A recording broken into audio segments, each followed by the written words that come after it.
एक राजा था और अपनी रानी के साथ शतरंज खेल रहा था। उसी समय एक पुजारी आया और प्रसाद लिया। राजा इतने व्यस्त थे कि दाएं हाथ से गोटियां चल रहे थे और बाएं हाथ से प्रसाद ले लिया।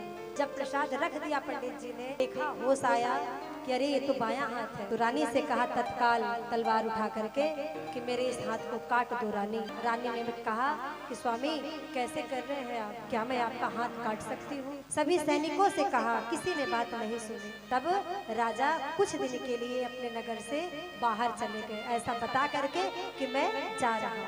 और एक काला कपड़ा से ढक करके रात्रि के समय आए और आकर के अपनी रानी के पास गए, अनजान व्यक्ति बन करके रानी के पास गए, काला कपड़ा से अपने आप को ढक करके और स्पर्श किया तो सैनिक तो तैनात थे।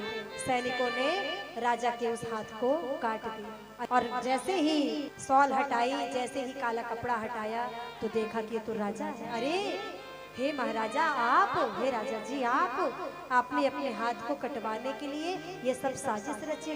तो कहा हाँ, मेरे द्वारा प्रसाद का अपमान हो गया था। और भगवान की इस तरह की भक्ति देख करके, प्रसाद के प्रति भक्ति देख करके भगवान जगन्नाथ प्रसन्न हो गए।